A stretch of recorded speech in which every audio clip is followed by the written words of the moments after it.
Hello learners, আসসালামু আলাইকুম। কেমন আছো তোমরা সবাই? আশা করছি সবাই ইনশাল্লাহ খুবই ভালো আছো। আমরা প্রায় ল্যান্ড অফ লার্নিংয়ের অনেকগুলো ক্লাস এর আগে শেষ করেছিলাম। সো লাস্ট টাইম যতটুকু আমার মনে আছে আমরা রাইট ফ্রম ভার্ব শুরু করেছিলাম, যেখানে আমরা 2-3টা রুলসও শিখেছিলাম। তো আমি আমার পার্সোনাল কিছু সমস্যার জন্য আমার প্রফেশনাল লাইফ প্লাস আমার আইএলটিএস এক্সাম ছিল, যার জন্য প্রিপারেশন নিতে হয়েছিল, একটু এর মধ্যে গ্যাপ গিয়েছে, যার জন্য একটু কন্টিনিউ করতে পারিনি। তো ইনশাল্লাহ চেষ্টা করবো আজকে থেকে প্রতিনিয়ত কন্টিনিউ করতে এবং নতুন নতুন ভিডিও তৈরি করার জন্য। তো আমরা কিন্তু রাইট ফ্রম ভার্ব ধরেছিলাম, যার জন্য রাইট ফ্রম ভার্বের ভিতরে যতটুকু আমার মনে পড়তেছে যে আমরা উইদাউট এবং হোয়াইলের ব্যবহার শিখেছিলাম, টু এর ব্যবহার শিখেছিলাম, তারপর কীভাবে present indefinite tense, present continuous tense, present perfect tense চেনা যায় খুব ভালোভাবে, সেগুলো শিখেছিলাম। তো যারা ওই ক্লাসগুলো দেখোনি আমি সাজেস্ট করবো তারা অবশ্যই সেই ক্লাসগুলো দেখবে।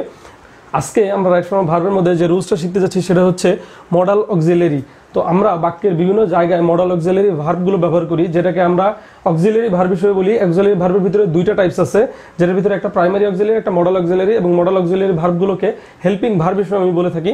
সো আমরা আজকে মডাল অক্সিলারি ভার্বগুলো কিভাবে একটা বাক্যে ব্যবহার করা হয়, কয়েক রকম বাক্যে, সো এটা দেখবো। তো তোমাদের কতটুকু মনে আছে জানি না, এর আগে আমি মডাল অক্সিলারির উপরে বা হেল্পিং ভার্বের উপরে একটা ক্লাসই নিয়েছিলাম, 3 থেকে 4 মিনিট ছিল হয়তো। তো মডাল অক্সিলারিগুলো তোমাদের কতটুকু মনে আছে আমি আবার একটু বলে দিচ্ছি যে মডাল অক্সিলারি ভার্বগুলো কি, একটু মনে করে দিচ্ছি যে আমাদের can, could, may, might, shall, should, will, would, ought to, need, dare, must, তারপরে had better, would rather, going to, এইগুলো ছিল হচ্ছে আমাদের মডাল অক্সিলারি। সো আমরা একটা বাক্যে আমরা যখন ইংলিশে স্পিকিং করতে যাব, বিভিন্ন জায়গায় আমরা যখন রাইটিং লেখালেখি করতে যাব, ফ্রি হ্যান্ড রাইটিং, সেখানে আমরা মডাল অক্সিলারিগুলো ব্যবহার করব। সো মডাল অক্সিলারি ব্যবহারের জন্য 3-4টা রুলস আছে, যে 4টা রুলস ফলো করলেই এনাফ। সো আমি 3টা রুলস একটা মানে আমাদের এই স্লাইডের মধ্যে যে একটা দেখানো সম্ভব, যার জন্য আমি বোর্ডের ভিতরে একটা দেখাচ্ছি। 3টা রুলস এখন দেখবো, এরপরে একটা দেখবো, এবং যদি তার মধ্যে আমাদের সময় সংকুলন হয় আমি চেষ্টা করব আমি হচ্ছে অন্যভাবে কিছু এক্সাম্পল তোমাদের পিসির মধ্যে দেখানোর জন্য, বাট কারণ হচ্ছে ছোট বোর্ডের মধ্যে আসলে জায়গা নেয় না, যার জন্য। সো দেখো মডাল অক্সিলারির আমাদের যে রুলসটা আছে তার মধ্যে প্রথম রুলসটা হচ্ছে মডাল অক্সিলারির পরে সাধারণত ভার্বের প্রেজেন্ট ফর্ম হয়। সাধারণত আমরা টেন্সে যে ভার্বটা ব্যবহার করি, মডাল অক্সিলারি কোনো ভার্ব থাকলে can, could, may, might, shall, should, will, would, এরপরে ভার্বের প্রেজেন্ট ফর্ম ব্যবহার হয়। সো এই অনুযায়ী you must dash English.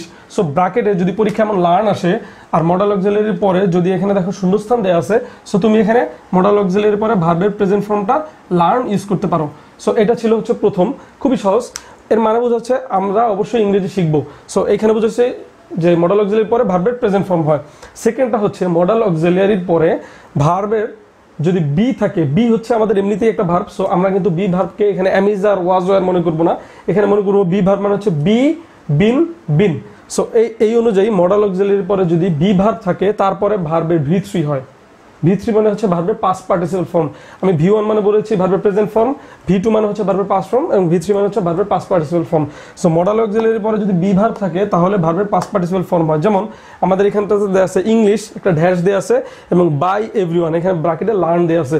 So এখানে যদি আমি বি ইউজ করি, ইংলিশ, ধরো আমি একটা মডাল অক্সিলারি এখানে ইউজ করে নিলাম যে ইংলিশ শুড।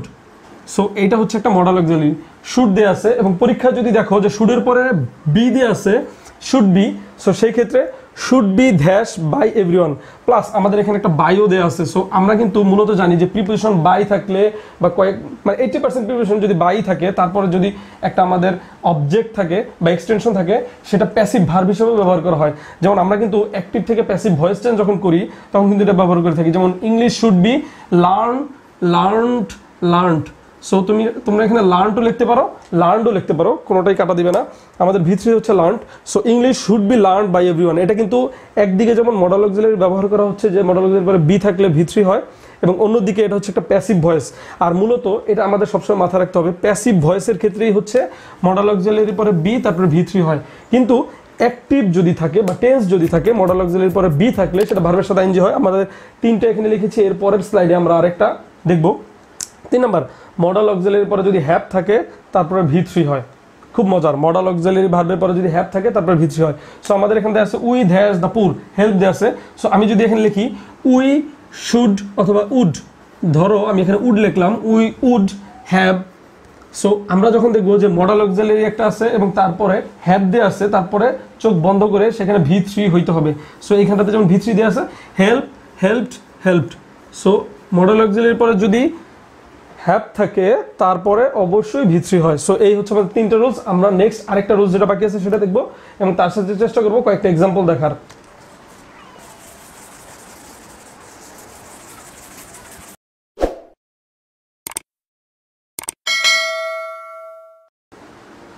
সো এবার হচ্ছে আমাদের 4 নাম্বারটা মডাল অক্সিলারির ভিতরে আমরা 4 নাম্বারটা যেটা দেখতে যাচ্ছি সেটা হচ্ছে মডাল অক্সিলারির পরে যদি বি থাকে তাহলে ভার্বের সাথে আইএনজি হয়। আমি কিন্তু তোমাদের একটু আগে বলেছিলাম যে মডাল অক্সিলারির পরে যদি বি থাকে তারপরে ভার্বের V3 হয়, বাট এই ক্ষেত্রে মডাল অক্সিলারির পরে বি থাকলে ভার্বের সাথে আইএনজি হয় কয়েকটা ওয়ার্ডের ক্ষেত্রে। সো ওয়ার্ডগুলো হচ্ছে শ্যাল, শুড অথবা উইল, উড। তো এটা অ্যাকচুয়ালি মডাল অক্সিলারি না। আমরা হচ্ছে টেন্স শিখেছি, তোমরা যদি মনে করতে পারো যে আমরা যখন টেন্স শুরু করেছিলাম সেই ক্ষেত্রে কিন্তু ফিউচার টেন্স যেগুলো ছিল সেখানে দেখিয়েছিলাম যে ফিউচার টেন্সের মধ্যে আমাদের হেল্পিং ভার্ব হিসেবে শ্যাল উইল ব্যবহার করা হয়। সো এই ক্ষেত্রে আমি এটাকে মডাল অক্সিলারি হিসেবে ধরলাম, কারণ শ্যাল উইল আমাদের একটা মডাল অক্সিলারিতে পড়ে, আবার হেল্পিং ভার্বের মধ্যেও পড়ে।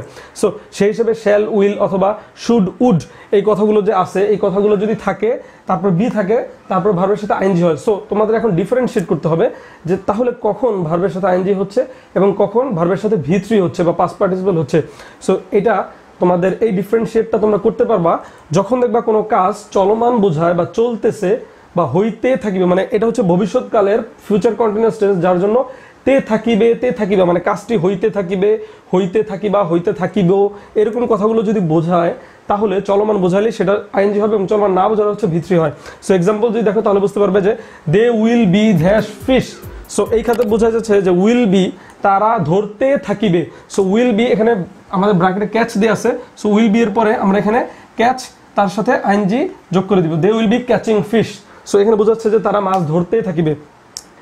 তারপর আরেকটা হচ্ছে ইউ উইল জয়েন মি, তুমি আমার সাথে জয়েন করবে when I shall be dash, যখন আমি যাইতে থাকিব। তার মানে আমি যখন যাইতে থাকিব তুমি আমার সাথে জয়েন করবে। সো তে থাকিব, শ্যাল বি গো আছে, সো আমরা এই জন্য ভার্বের সাথে আইএনজি ইউজ করব। সো এই হচ্ছে আমাদের মডাল অক্সিলারির খুবই ইম্পর্টেন্ট, মানে আমরা স্পিকিং করতে গেলে তোমরা যদি এখন স্পিকিং শুরু করো যেখানে যেখানে মডাল অক্সিলারি ইউজ করবা সেইখানে অবশ্যই এই 4টা রুলসই ফলো করতে হয়।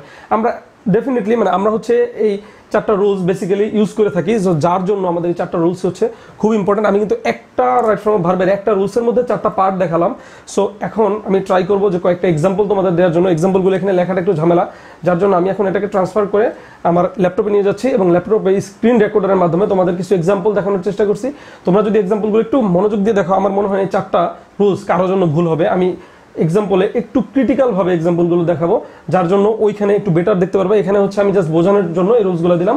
সো চলো আমরা এখন এক্সাম্পলগুলো দেখি এবং এক্সাম্পলগুলো দেখা শেষ হলে আমাদের এটা মোটামুটি আমি কথা দিচ্ছি যে এটা ক্লিয়ার হয়ে যাবে। সো আমরা এতক্ষণ যে রুলসগুলো দেখলাম সেই রুলস অনুযায়ী মডাল অক্সিলারির কয়েকটা এক্সাম্পল দেখবো। যেমন প্রথমটা দেখো, they will catch fish. So উইলের পরে এখানে কিন্তু ক্যাচ দেয়া আছে, ভার্বের প্রেজেন্ট ফর্ম, এটা হচ্ছে আমাদের ফার্স্ট রুলের মধ্যে পড়ে। দ্বিতীয়টা হচ্ছে আই মাস্ট গো দেয়ার, মাস্টের পরে গো দেয়া আছে, ভার্বের প্রেজেন্ট ফর্ম, এটা হচ্ছে প্রথম রুলস। তৃতীয়টা হচ্ছে had better. So had better, you had better was now, had better কিন্তু একটা মডাল অক্সিলারি, যার জন্য হ্যাড বেটারের পরে ওয়াজ দেয়া আছে। চতুর্থটা we ought to love our country, ought to হচ্ছে একটা মডাল অক্সিলারি যার পরে লাভ দেয়া আছে, লাভ হচ্ছে আমাদের ভার্বের প্রেজেন্ট ফর্ম। এবং 5 নাম্বারটা হচ্ছে their path should be followed. So should modal auxiliary plus be plus V3 দেয়া আছে, সো এই জন্য এটা সেকেন্ড রুল। 6 নাম্বারটা দেখো, this work can be completed easily, completed can be completed modal auxiliary plus be plus V3, এটা কিন্তু second rule. তারপরে আমরা থার্ড রুল দেখবো, যেমন you could have passed in the exam. So আমি বলেছিলাম could have V3, should have V3, might have V3, এগুলো যদি থাকে তাহলে মডাল অক্সিলারি একটা নিয়মের মধ্যেই পড়ে, এটা হচ্ছে আমাদের থার্ড রুলে ছিল।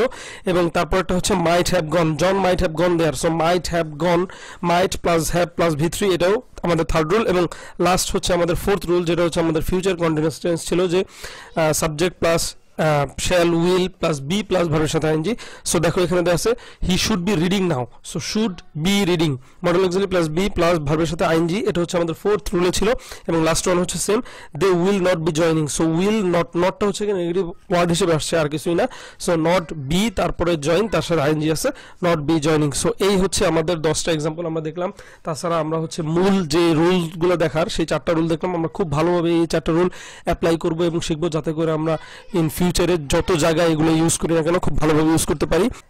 আমার তোমাদের কাছে একটা রিকোয়েস্ট হচ্ছে যে তোমরা যারা যারা আমার ভিডিওটি দেখতেছো তারা অবশ্যই যদি মনে করো যে হ্যাঁ এই ভিডিওটি দেখে তোমাদের বা অন্য কারো উপকার আসবে তাহলে অবশ্যই অন্যকে জানাবে এবং অবশ্যই আমার এই চ্যানেলটি ল্যান্ড অফ লার্নিং চ্যানেল, যেটা তোমরা ইউটিউবে গিয়ে সার্চ দিলে হবে যে ল্যান্ড অফ লার্নিং, চ্যানেলটি সাবস্ক্রাইব করবে এবং বেল আইকনটি ক্লিক করবে যাতে করে আমি এখন থেকে রেগুলারলি প্রতিদিন দেখা যায় যে হচ্ছে 2 দিন 3 দিন অল্টারনেটিভলি ভিডিও আপলোড করব। তোমরা সেখানে অবশ্যই যাতে সেই নোটিফিকেশনটা পাও যে হ্যাঁ নতুন ভিডিও আসছে এই গ্রামার রিলেটেড, এবং আমি হচ্ছে স্পিকিং এর উপর ফোকাস করে রাইট ফর্ম ভার্বের রুলসগুলো দেবো, খুব ইম্পর্টেন্ট রুলসগুলো, তোমরা অবশ্যই এগুলো দেখবে। এবং তোমরা যদি চাও তাহলে ফেসবুকে গিয়ে ল্যান্ড অফ লার্নিং লিখে আমার ফেসবুকে ল্যান্ড অফ লার্নিং পেজ এবং যে গ্রুপ আছে সেখানে জয়েন করতে পারো। আমি কিন্তু প্রতিনিয়ত এই যে মাত্র আমরা 10টা রুল দেখলাম, এরকম 10টা রুলের প্রতিনিয়ত পরীক্ষা নেওয়া হয় সেখানে।